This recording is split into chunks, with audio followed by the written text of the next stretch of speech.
my YouTube world. This is Johnny Moe coming to you with another video on weed whackers. Now I've done a video on my weed whackers before, but I'm going to do another one. I got a request for it.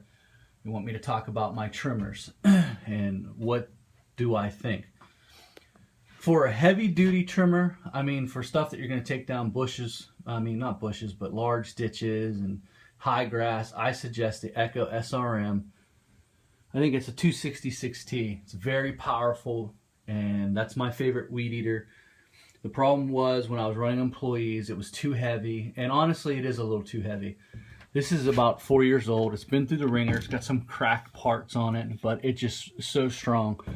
I will use that, like say like right now where it's the grass is growing every other week and you might get a ditch line that you haven't cut for 4 weeks. I'll run that and then I'll run it around the house. For just running around the house every week purposes, I'm a Husky 323L. These are very light, very balanced. To me, they're the lightest, most balanced, plus the power. They do not like, and I stress this, again, they do not like to cut the big, thick, 1 foot, real thick grass. If I have to do that, like I said, I run the Echo 266T. I almost replaced these weed eaters this year with the 94R. The only problem I have, they probably are about the same in power, but these are cheaper. So having said that, I went with this cheaper. I believe this one is 2 years old. I bought this one at the beginning of the year, and I have a backup one sitting in the back of the garage. So I have 3 of these, 1 of the Echo, and that is how I run my weed eaters. Nothing special, no guards. I don't like the guards. I like light. I like nothing that's going to hurt my shoulder. If you're weed eating a lot like I do, when you're doing 9, 10, 11, 12 properties a day, you really don't want something just barreling on your shoulder. So the Husqvarnas are my favorite. 323Ls are my favorite for the lightness, and they do have enough power. If I do have to do a ditch with them, I can. But generally, I'll just take this one out, the Echo SRM 266T. A couple people emailed me and asked me to show my trailer setup, so I'll show you. I've showed you before.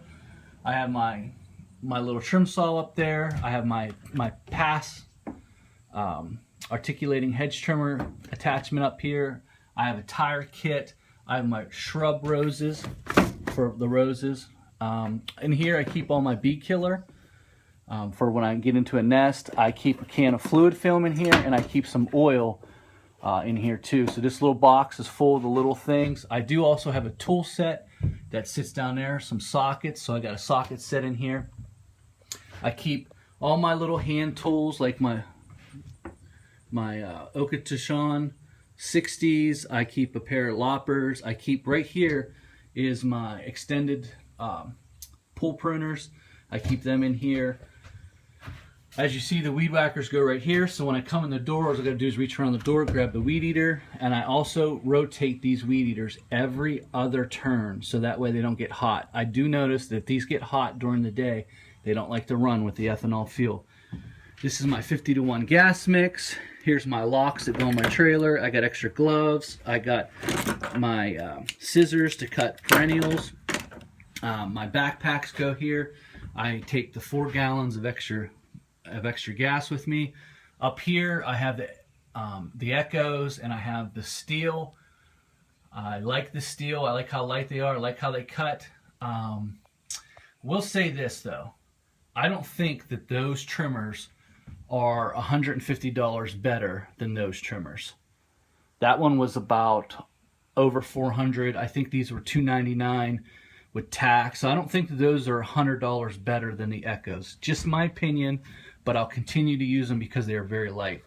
Over on this, I have my .dot flags and triangles. I have my over here. I have my extinguisher. It keeps falling off the wall, so I put it there. I got my first aid kit. I got my fix everything duct tape. I got my pee cup in the back there. What I do is when I have to pee, I shut the trailer up. I pee and then I throw it out. Yep, I go to the bathroom in my trailer. You got to do what you got to do. When you're stuck on a main highway, you don't have anywhere to go, shut the trailer doors and do what you got to do, my friends. My extra weed eater is right here. Here's where my 28, where my 30-inch push mower goes. In this corner right here, like you can see, I have my backpack, I have my Roundup spray. I am licensed for both, so before you ask me, I am licensed. And right here, I'll put all my fertilizer. So, and then I usually keep my spreader in here, but I don't have any fertilizing to do today. But if I did, I would load up with the fertilizer I would need, and I put it right there, and I put my spreader in. So when I pull up, I'm able to do whatever I need to do. I can cut the grass, fertilize it, and get going. Right here's my extra trimmer. I have my bagger belt on the back wall. I have extra, also back there, I have the extra bungee straps. I have an extra deck belt for both mowers. This is the pass system right here. This is the pass system I keep on the wall. I have an edging shovel, and I have a dig shovel that I dig bushes out. I have a scoop shovel right there. Just basic landscape tools that I might run into. And this is my little garbage bucket. So when I collect trash and I put it in my mower, I just come back here and I throw it in here, and then I'll dump it at the end of the week. I'll dump it in the garage.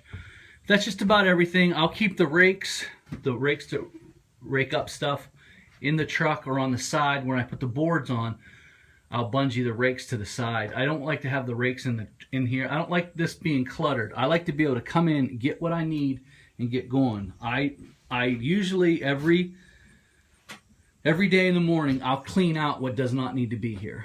Anything that I've used, I like it to be, I just want to be able to grab off the wall what I need when I need it.